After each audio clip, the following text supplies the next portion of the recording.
Hi guys! For tonight's video ay syempre gagala tayo. Pupunta tayo ng malalaman niyo mamaya. Doesn't matter if they're blue, green, brown, they flash like fire.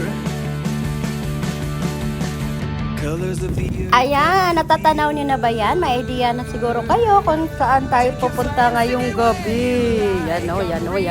Diyan tayo pupunta. Charan!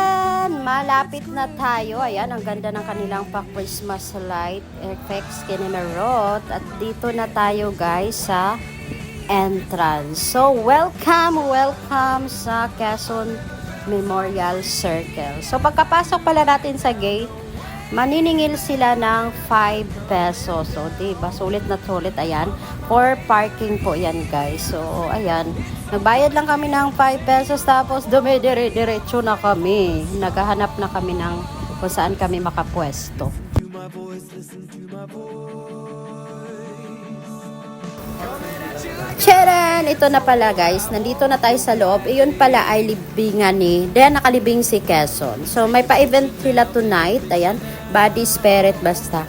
Ito yung kanilang pinakamalaking Christmas tree dito. Ayan. Yan yung palibot. Pwede din kayong pumasok dyan sa QMC Garden Center. At yan. At tapos guys, kung nauuhaw naman kayo, mayroon silang drinking station. So, pwede kayo mag-refill ng water. So, kaya napupuntahan talaga namin dito. Kaya kami nandito ay itong kanilang bagong bukas pa lang na elevated landscape promenade. Ayan. So, ayan. Susundan lang natin yung araw at tara, samahan nyo kami.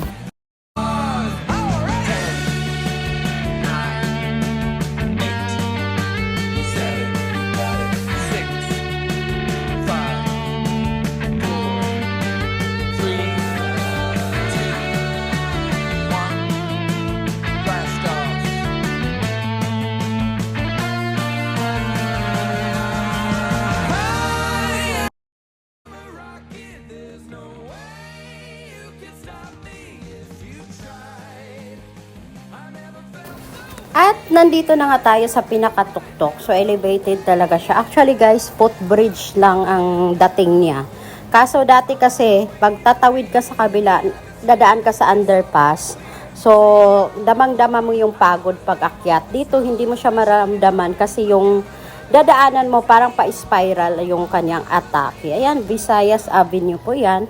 So, marami din pong namamasya, lalo ngayong gabi ay linggo to. So, ganyan. So, kung gusto niyong bumaba sa kabilang dako, ayan, may hagdanan naman pababa. So, yun lang talaga. Na-curious lang kami. So, ayan. Bye.